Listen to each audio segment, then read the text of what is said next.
Assalamualaikum warahmatullahi wabarakatuh. Perkenalkan, nama saya Hasnun Asyafa'ah dengan NIM G 0024157 dari kelompok A4. Jadi saya akan menjelaskan tentang laporan anatomi. Yang pertama yaitu laporan pertama tentang yang LO-nya, yaitu Daniel adalah seorang siswa SMP. Ia sempat tertusuk paku saat bermain di lapangan dan hanya membilas dengan air mengalir. Setelah itu dia mengaku sulit menggerakkan rahangnya dan terasa kaku dan tak bisa membuka mulutnya. A. Jelaskan tentang anatomi mandibula dan fungsinya secara lengkap. B. Jelaskan penyusun musculus masticatoris beserta fungsinya dan inervasinya. Lanjut, yang A. Jelaskan tentang anatomi mandibula dan fungsinya secara lengkap. Nah, pengertian dari mandibula itu adalah tulang terbesar dan terkuat di wajah. Tulang ini membentuk bagian bawah rahang dan bagian dari mulut. Tulang ini terdiri dari korpus, yaitu suatu lengkungan tapal kuda, dan sepasang ramus yang pipi dan yang lebar yang mengarah ke atas pada bagian belakang dari korpus. Lalu fungsinya untuk membuka dan menutup mulut saat mengunyah dan berbicara. Tulang ini juga melindungi organ-organ wajah dan menahan gigi bawah agar tetap pada tempatnya. Lalu anatomi mandibula dari sisi frontal yaitu mandibula yang tidak berpasangan terdiri dari korpus mandibulae dan dua ramus mandibula. Masing-masing ramusnya itu terbagi menjadi dua, prosesus coronoideus dan prosesus condylaris. Korpus mandibula terdiri dari pangkal atau dasar dan pars alveolaris yang dipisahkan oleh linea obliqua dan yang turun dari prosesus coronoideus dalam arah oblik anterior. Bagian frontal pars alveolaris terdiri dari dagu, mentum, dan protuberantia mentalis, tubercula mentalia bilateral, dan foramen mental. Ini bisa dilihat ini dari sisi frontalnya. Lalu untuk dari sisi lateralnya bisa dilihat ada trigonometromular fossa retromolaris, ada prosesus coronoideus, ada caput mandibula, ada fovea petrogoideanya juga, dan ada yang lain-lainnya. Jadi korpus mandibula dan ramus mandibula itu menyatu di angulus. Terus caput mandibula itu terletak di atas prosesus condylaris. Lalu untuk sesi medialnya bisa dilihat di sini ada lingue mandibula, terus prosesus coronoideusnya juga ada incisura mandibula, terus ada caput mandibula, ada proses condylaris, juga ada ramus mandibula, terus ada foramen mandibulanya, sulcus myoloideus, terus ada tuberositas petriogoidea, ada angulus mandibula, terus ada fovea mandibularis, terus lalu ada torus mandibularis, terus ada linea myoloidea, terus ada lingula mandibulae, terus ada proses coronoideus, terus ada korpus mandibula, terus fovea sublingualis, terus ada spina mentalis, ada fossa digastrica, ada linea myoloidea. Dan foramen mandibula itu terletak di bagian dalam ramus mandibulae di depannya. Linea myoloidea membentuk suatu krista yang bertingkat yang berfungsi sebagai tempat melengkapnya musculus myoloideus dan membatasi ketinggian dasar atau lantai mulutnya gitu. Terus yang selanjutnya dari sisi inferior ada kolom mandibula, ada lingue mandibula, sulcus myoloideus, dan sebagainya. Jadi spina mentalis itu terletak di bagian dalam mandibula dekat dengan garis tengahnya. Cekungan-cekungan tulang itu mencerminkan fossa digasticanya di bawah dan lateral dari spina mentalis dan fovea sublingualisnya itu, dan fovea mandibularisnya di atas spina mentalis. Di bagian dalamnya angulus itu mandibula ditemukan tuberositas petriogoidea. Lanjut untuk yang B, jelaskan penyusun musculus masticatoris beserta fungsinya dan inervasinya. Pengertian dari musculus masticatoris itu sekelompok otot yang bertanggung jawab untuk gerakan mengunyah mandibula pada sendi temporomandibular pergerakan. Dan fungsinya yang pertama itu mengontrol semua gerakan mandibula. Lalu terdapat daerah asal beberapa otot yang luas dibandingkan dengan daerah asal penyisipannya sehingga memungkinkan untuk memiliki berbagai macam gerakan gitu. Terus otot pengunyahan ini terjadi berpasangan secara bilateral. Setiap otot itu berjalan dalam arah yang berbeda dan pada tingkatan yang berbeda juga. Ini juga membantu dalam jangkauan pergerakannya. Terus penyusun dari musculus masticatoris sendiri itu ada yang pertama ada musculus masseter, ada musculus yang kedua musculus temporalis, ada musculus lateral petriogoid, ada musculus medial petriogoid. Lanjut untuk yang pertama ada musculus masseter. Dari bagian superficialnya bisa dilihat di sini kan Dari origonya itu tepi bawah dari 2/3 anterior arcus zygomatikusnya. Terus insersionya itu angulus mandibula, tepi bawah dan lateral dari ramus mandibula. Inervasinya itu cabang masseter dari nervus mandibularis. Terus fungsinya juga elevasi mandibula, dan bagian dalamnya juga sama, fungsinya juga elevasi mandibula. Untuk origonya tepi medial dan arcus zygomatikus, tepi inferior dari 1/3 posterior arcus zygomatikus. Dan insersionya superlateral ramus mandibula processus colonal. Terus inervasinya cabang masseter dari nervus mandibularis, sama. Lalu lanjut untuk yang kedua, musculus temporalis. Bisa dilihat ini musculus temporalisnya.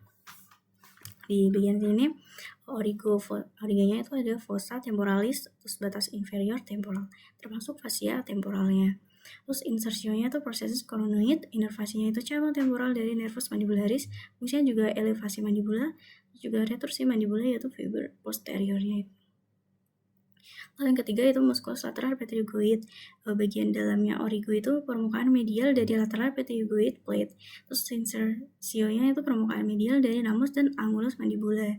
Terus inervasinya itu cabang medial pterygoid dari nervus mandibularis, fungsinya elevasi dan protrusi mandibula.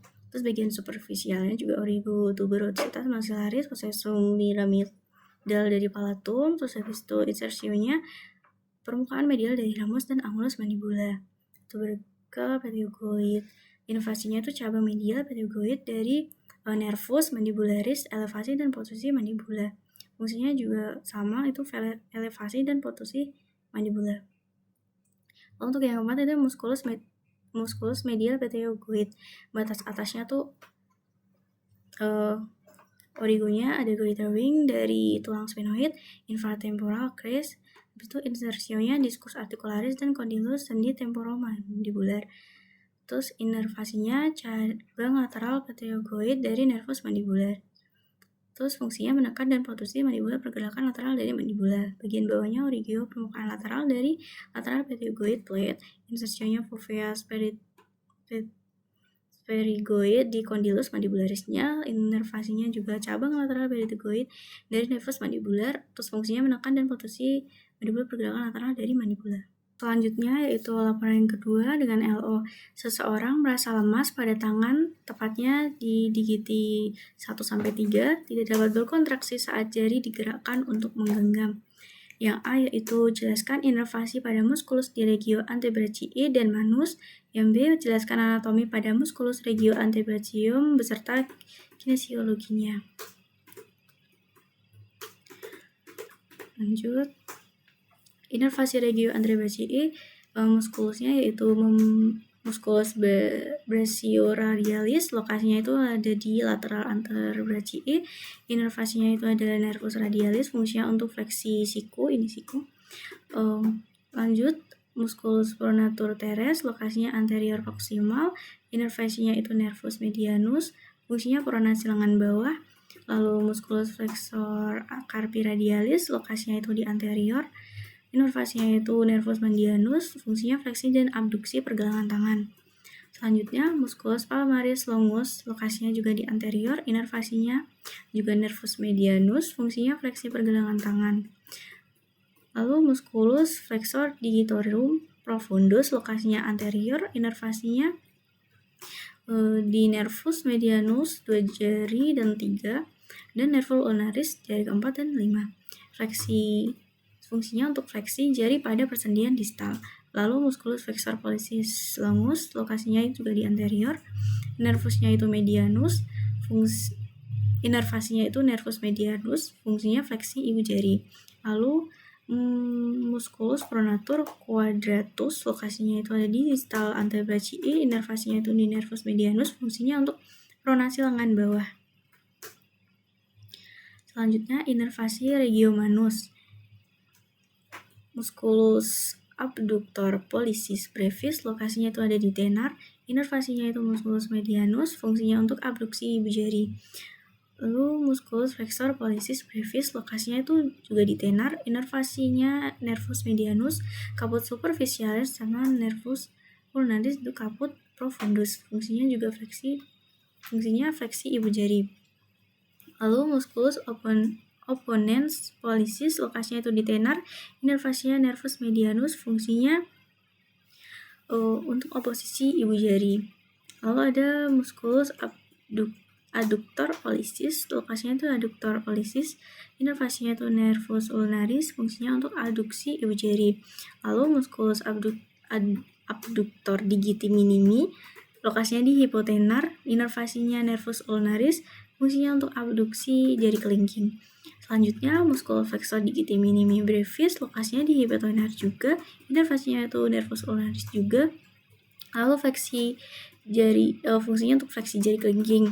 Lalu musculus opponens digiti minimi juga lokasinya di hipotenar, inervasinya nervus ulnaris juga, fungsinya oposisi jari kelingking.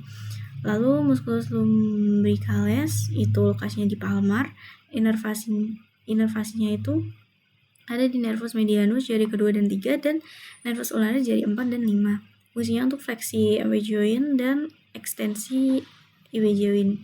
Terus lanjut musculus interosei palmaris, lokasinya juga di palmar, inervasinya nervus ulnaris, fungsinya adduksi jari-jari toward garis tengah. Terus musculus interosei duralis, lokasinya itu di dorsal, inervasinya itu nervus ulnaris, fungsinya untuk abduksi jari-jari oviform garis tengah. Lanjut ke LA yang selanjutnya yaitu B, jelaskan anatomi pada musculus regio antebasium beserta kinesiologinya. Jadi regio antebasium itu di bagian frontal itu atau disebut dengan fleximanus. Ada lamina superficialis itu terdiri dari musculus pronator teres, terus musculus flexor carpi radialis, musculus palmaris longus, musculus flexor carpi ulnaris, musculus flexor digitorum superficialis. Lalu di musculus flexor digitorum superficialis ini ada origonya itu epicondylus medialis humeri, lalu inervasinya itu nervus medianus kecuali musculus flexor carpi ulnaris oleh nervus ulnaris. Selanjutnya lamina profunda ada musculus flexor digitorum profundus, lalu musculus flexor pollicis longus, terus musculus pronator quadratus. Inervasinya itu ada di nervus interosseus anterior, cabang nervus medianus, dan nervus ulnaris untuk bagian ulnar musculus flexor digitorum profundus. Nah, ini anatomi musculus regio antebasiumnya. Ini bisa dilihat ada musculus biceps brachii, terus habis itu musculus triceps brachii, kaput medial, ini septum intermuscular brachii medial, musculus brachialis, aponeurosus, musculus bicipitis brachii, dan lainnya. Ini selanjutnya yaitu regio antebasium yang bagian dorsal atau disebut dengan ekstensi manus. Pertama lamina superficialis itu ada musculus brachioradialis, musculus extensor carpi ulnaris longus, musculus extensor carpi radialis brevis, musculus extensor digitorum, musculus extensor digiti minimi, musculus extensor carpi ulnaris, itu musculus ansoneus, origonya di epicondylus lateralis humeri, inervasinya di nervus radialis. Lamina profunda ini juga ada musculus supinator, musculus abductor pollicis longus, musculus extensor pollicis brevis, musculus extensor pollicis longus. Ya. Habis itu musculus extensor indicis, inervasinya itu di nervus radialis. Selanjutnya anatomi musculus regio antebasium ini yang di dorsal ya tadi. Yang ini tadi di yaitu ventral, ini di dorsal.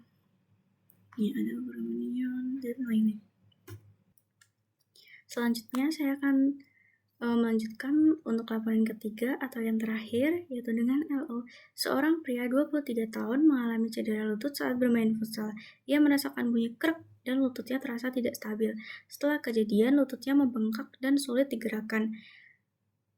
Lalu jelaskan yang A, jelaskan anatomi penyusun artikulasio genu yang lengkap. B, jelaskan ligamentum yang memperkuat artikulasio genu.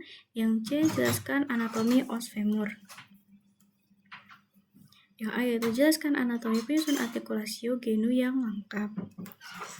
Nah, penyusunan artikulasio genu ini yang pertama ada tulang yang terdiri dari femur, itu adalah tulang paha yang memiliki 2 tonjolan di ujung bawahnya, yaitu condylus medial dan lateral yang berartikulasi dengan tibia. Lalu tibia sendiri itu tulang kering yang lebih besar, menerima beban dari femur dan berfungsi sebagai penopang utama sendi lutut. Lalu ada patella. Patella itu tulang tempurung lutut yang terletak di depan sendi. Patella itu membantu dalam perlindungan dan peningkatan efektivitas otot quadriceps. Lalu cartilago. Cartilago itu ada hialin sama meniscus. Kalau hialin itu menutupi permukaan sendi femur dan tibia serta permukaan meniscus. Fungsinya itu untuk membantu mengurangi gesekan dan memungkinkan gerakan yang halus antara tulang. Kalau meniskus itu 2 struktur berbentuk bulan sabit, medial dan lateral yang terbuat dari fibrokartilage. Meniskus itu berfungsi sebagai penyerap gujangan dan meningkatkan stabilitas sendi lutut. Lalu otot atau musculus itu ada otot yang berperan dalam gerakan lutut. Itu ada otot quadriceps atau musculus quadriceps dan musculus hamstring. Kalau quadriceps itu terletak di bagian depan paha. Itu fungsinya untuk melakukan ekstensi atau meluruskan lutut. Kalau musculus hamstring itu terletak di bagian belakang paha, berfungsi untuk melakukan fleksi atau menekuk lutut. Jadi ligamen, ada ligamen kolateral medial, terus ligamen kolateral lateral, terus ada ligamen patella, lalu juga ada ligamen cruciatum anterius et posterius, lalu ada ligamen transversum genu. Nah, yang B yaitu jelaskan ligamentum yang memperkuat artikulasio genu. Yang pertama yaitu ligamen kolateral medial, yaitu membentang dari epicondylus femoralis medial ke condylus medial dan permukaan tibialis superomedial. Nah, biasanya itu melekat erat pada meniskus medial dan mencegah tekanan valgus pada utut saat utut terbentur itu. Nah, yang kedua itu ada ligamen kolateral lateral, itu berjalan ke arah inferior dari epicondylus femoralis lateral ke permukaan lateral kepala fibula, itu mencegah tekanan varus pada lutut bengkok gitu. Lalu yang ketiga itu ada ligamentum patella, itu memanjang ke arah inferior dari patella dan melekat ke arah distal ke aspek anterosuperior tibia serta memperkuat kapsul di bagian anteriornya. Nah, ini bisa dilihat di mana letak ligamen-ligamennya. Lalu lanjutnya ada ligamentum cruciatum anterius et posterius. Kalau anterius itu muncul dari daerah intercondylaris tibialis anterior posterior terhadap perlekatan meniskus medial dan menyisip pada permukaan posteromedial condylus femoralis lateral. Itu mencegah hiperekstensi lutut, lalu perpindahan femoralis posterior dan perpindahan tibialis anterior pada lutut yang tertekuk. Itu merupakan ligamentum cruciatum yang lebih lemah dengan sirkulasi yang buruk. Lalu yang posterius itu berasal dari daerah intercondylaris tibialis posterior dan berinsersi pada aspek anterolateral condylus femoralis medial. Itu mengencangkan selama fleksi lutut dan mencegah hiperfleksi dan perpindahan tibialis posteriornya. Ligamentum cruciatum yang lebih kuat itu menopang tubuh atau berat tubuh saat lutut itu ditekuk. Lalu kelima itu ligamentum transversum genu, itu terletak di bagian anterior atau depan sendi lutut. Itu menghubungkan meniskus medial dan lateral. Ligamen ini berada di antara kedua meniskus tepat di bawah patella. Lalu selanjutnya yaitu jelaskan anatomi os femur. Jadi anatomi os femur ini dilihat dari ventral, ini juga dari dorsal, kelihatan. Jadi kalau dari ventral itu ini ada kolom femorisnya, ada fossa truncanteris, misalnya ada truncanter mayornya, ada fovea capitis femoris, ada caput femoris, ada kolom femoris, ada linea Santerisa, terus ada trochanter minor, terus ada corpus femoris, ada tuberculum adductorium, ada epicondylus medialis, facies pateralis, epicondylus lateralis. Nah, di proximal corpus femoris itu terletak trochanter mayor di sisi lateral dan trochanter minor di dorsomedialnya. Nah, ini di dorsalnya linea acipara berperan sebagai apofisis auriogo musculus quadriceps femoris serta insersio beberapa otot kelompok aduktor. Ini kan dilihat dari dorsalnya. Ada caput femoris, mayor, fovea capitis femoris, vista terus santerisa, column femoris, terus terminor, linea pestin. Nia tersebut tuberositas lutea, labium lateral, labium medial, dan lain-lainnya. Lalu, terima kasih.